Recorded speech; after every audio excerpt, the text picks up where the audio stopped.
Hey, what's up, everybody? This is Socic501, and today I want to go over some new Apex Legends updates and leaked information or possible leaks. Now, first, I want to go over the new patch that was released about 4 hours ago on Reddit. It should be live on everything right now. And before they actually go into the actual patch notes here, there are a bunch of information that they talk about kind of how they balance the game. So first off, we know you folks are fired up for info on Season 1 and Battle Pass. We still have work to do to get everything ready for prime time and won't be talking about it yet. There are a lot of moving parts and coordination that go into big announcements and launches like this, so please be patient. I know the wait sucks, but it's coming and we ask that you are patient with us.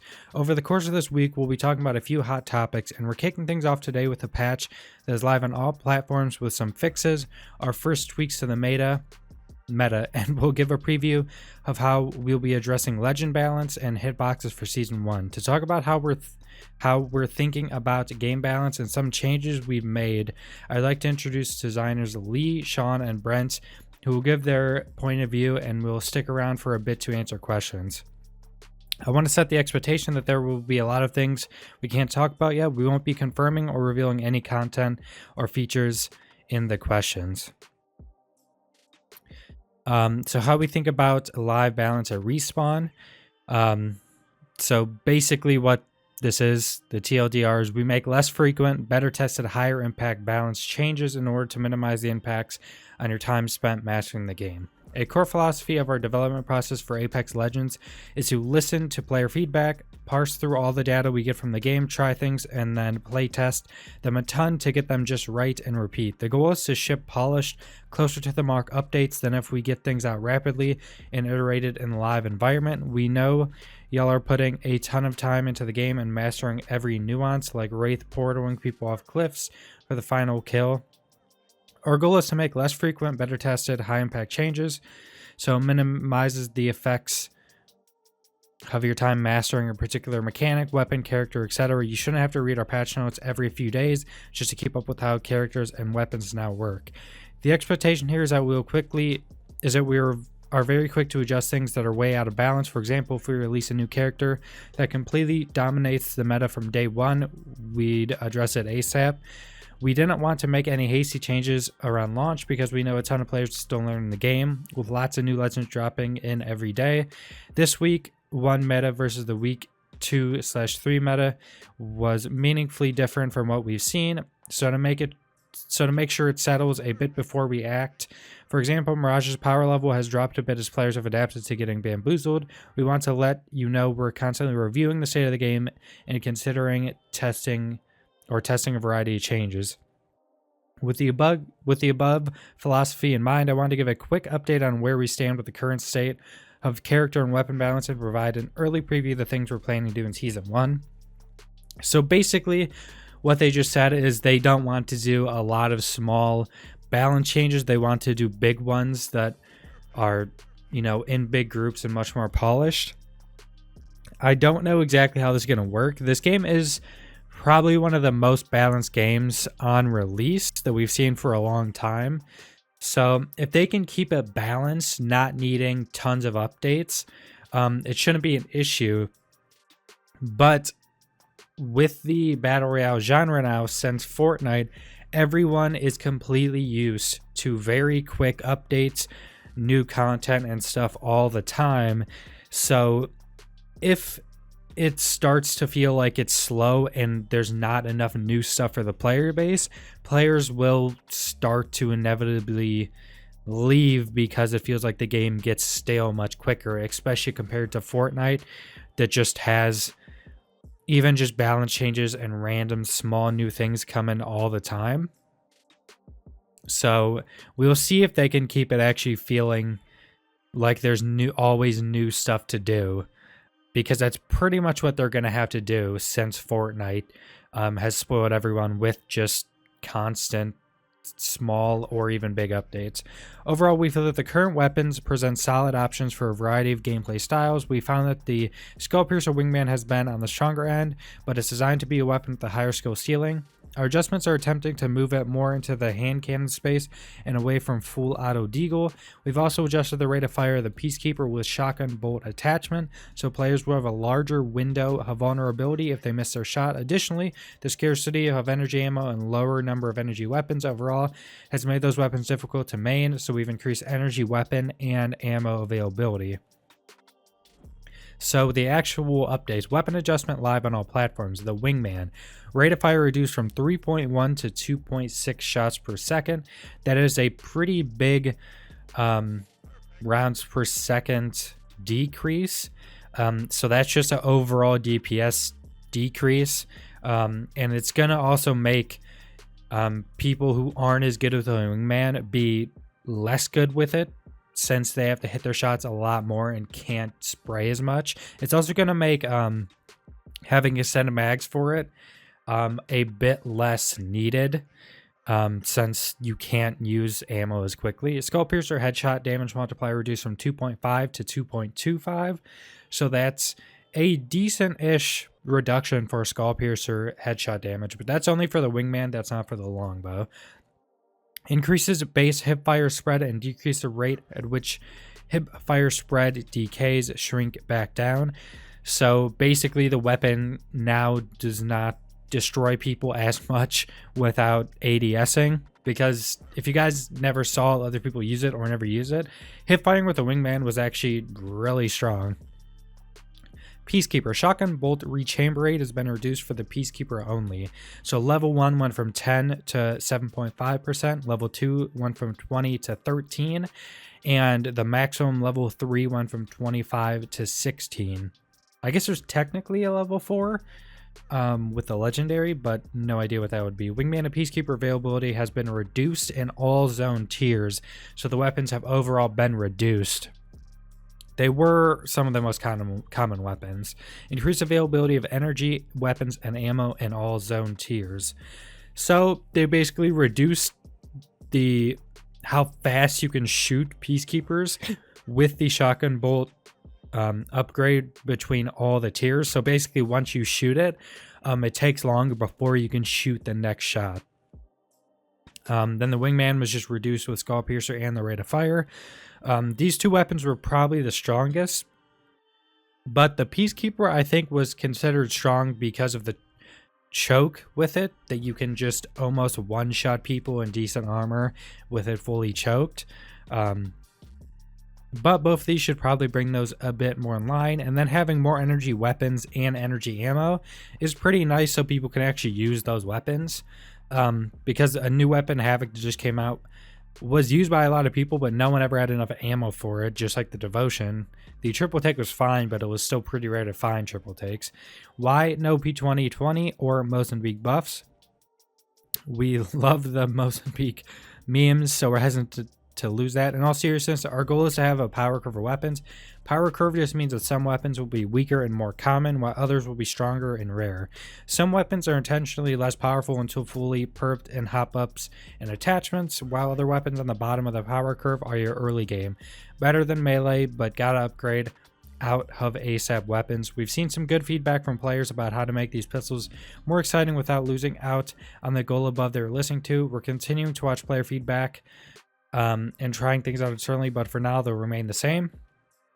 So basically they'll remain useless. The power curve makes sense. Most games do have something like this. But the thing is, these two weapons are pretty much useless. The P2020 is much better, but the Mozambique is literally so bad that a lot of people would rather punch than actually use it. And they're so common of weapons. I think they're the two most common guns in the game. And they're just so bad that they're almost not worth using.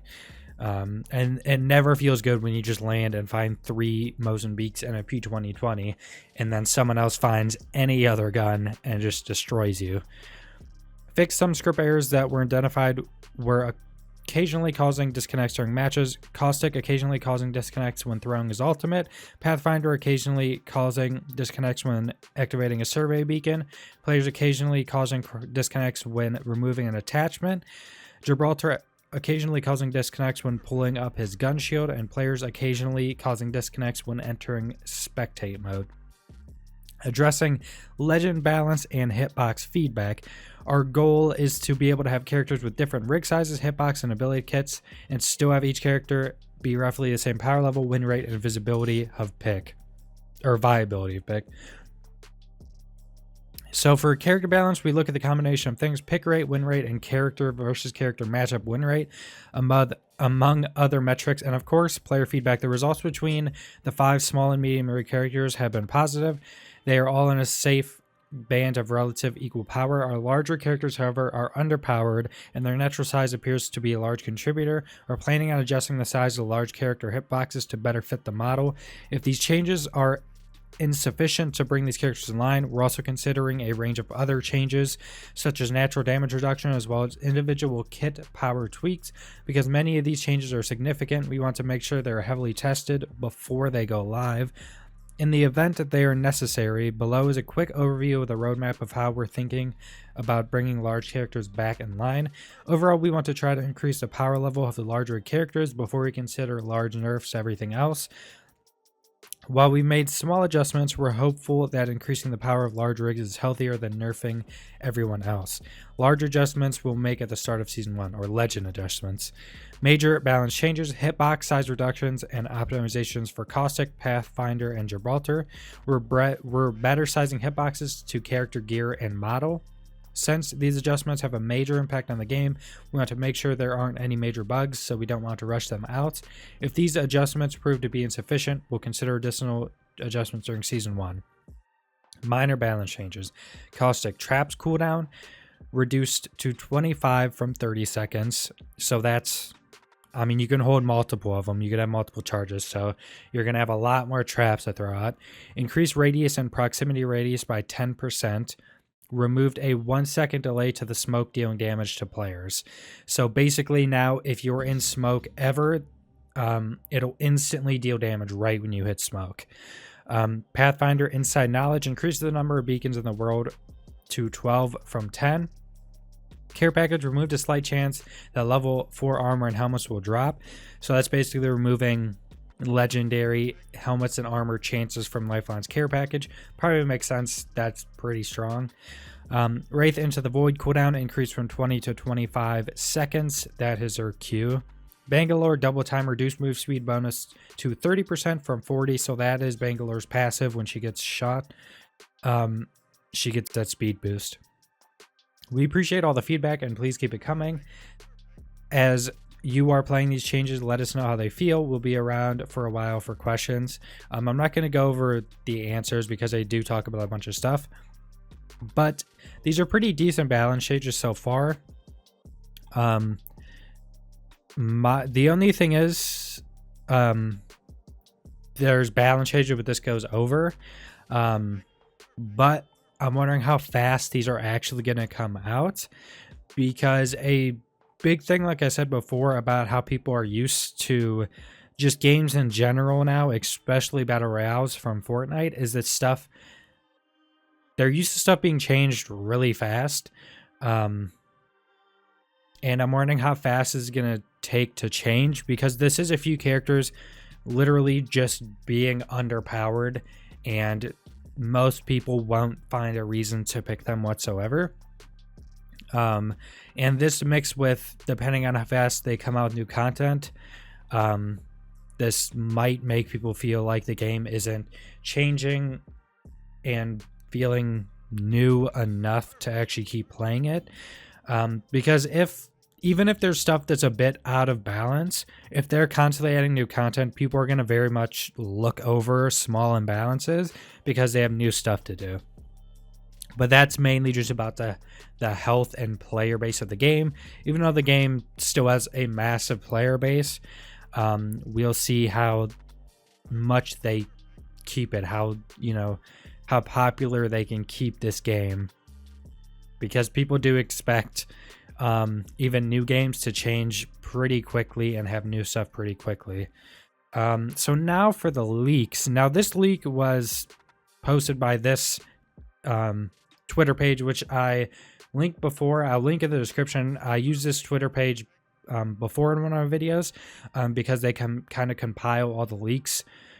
So this one is possible leaks for Octane, which was found in the code, and a lot of people think this is going to be the first new legend in the game. So these were leaked screenshots that seem to be pretty real.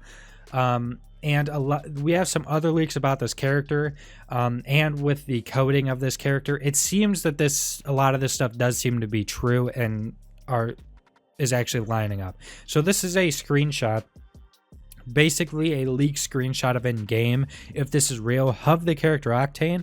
Now he does look real. They look so similar to the two cheese characters I went over in a video before that we thought might be the robot, but it looks so similar to this possibly leaked Octane picture that it makes sense that it would be the same person. Then we have his leaked abilities, which I brought up right here. So his passive is Swift Mend. While not taking damage, Octane restores health over time. And then tactical, Adrenaline Junkie, move 30% faster for 6 seconds, cost 10% health, immune to slows while active. So that's a decent speed increase. That's the same as Bangalore's passive for 6 seconds, but it does cost 10% of your HP. But then you have the Swift Mend when you're not taking damage. So if you use this, you could use this, then just be running and gaining the health back. Then we have Launchpad, his ultimate, deployable jump pad that catapults users through the air. So if this ends up being true, this is a pretty strong kit. Healing over time, so you probably won't need to carry a lot of, depending on how fast his heal is, you might not need to carry a lot of healing. People probably won't carry any syringes at all, depending on how good it is, and only a few have the bigger full heal med kits. Tactical, the speed increase is massive for 6 seconds. That's such a long time for that amount of speed increase for only 10% of your health, and you can't be slowed. So say if you get hit by Bangalore's ult, I'm pretty sure it's considered a slow. Our grenades, I'm pretty sure that'd be considered a slow. So that's really good. Then the launch pad is just super good for a team. That could set up some amazing plays. This would probably be one of the highest played characters if this leak is true when it comes out. It would probably be played right up there with how much Wraith is played. So next we have this other leak that might be a little bit more of a stretch, just because you know, how it was posted and stuff. I mean, it could be real because it does kind of line up with other stuff, but there was this post right here that was deleted on Reddit. My roommate is attached to the industry and has inadvertently shared a few secrets before, thanks to our thin walls and remote meetings. Expect the season 1 battle pass 2 weeks from now, around the 12th. This was posted 6 days ago. Now, I don't know when this was found again because this was deleted, so this is like the deleted link. So it would be the 12th of March that it came out. Octane is the next legend, at least one of them, and the art posted is why I believe this recent leak is legit. So the other picture he was talking about is this right here. So this was also the post. They just retyped it out, I guess. But this was the picture. So this is in Photoshop, if you can't tell. And this is showing basically official art. Now, it does look pretty decently official. Now, at the left, you can't really see it, but this is a caustic picture, which lines up with the other leak that we saw. It could be someone just, you know, setting this up, but most likely this stuff is decently true. Everything seems to be lining up, especially with the abilities and stuff like that were in the code. But next to it, you can see the end, and it's pretty much saying season 1, season 01, so season 1. I don't know what else I would say, but that seems pretty much like it would be. Now, there's a few things that also to notice. There's a ton of layers. You can see layer 18 right there. So this is actually like a pretty, you know, professionally done, you know, graphic. The sizing also is 9,000, over 9,000 for the width and over 6,000 for the height. Now, something would be that big, so you're able to shrink it a lot more and keep the high quality. So you can basically use it through whichever articles you want, giving it to, you know, news outlets or releasing it on different platforms. and being able to have the correct size for those without losing any of the quality. So this does seem like it could be a legitimate thing. This picture was on his roommate's computer. So take these with a grain of salt. We don't know if they're true, but a lot of the information from the codes to the multiple leaks, it does seem to be lining up decently. And the 12th does kind of seem like something that could happen, because if you don't know, the Division 2, which is selling pretty well or pre-ordering pretty well right now, comes out on the 12th for their early access. I think Anthem has a big update on the 12th. I think there's a few other games that have like updates and stuff like that coming out on the 12th. Or within that week. So there's a good amount of updates to some decently popular games and a new game releasing in that time. So it would make sense for them to try to release on that time to keep players playing their game instead of going to a different game. But that's pretty much everything we have here. Subscribe if you want to see more Apex Legends content. Like the video if you like it. Leave a comment down below what you think about Apex Legends as a whole, what you think about these updates and these possible leaks. Do you think the leaks are true? And thanks for watching.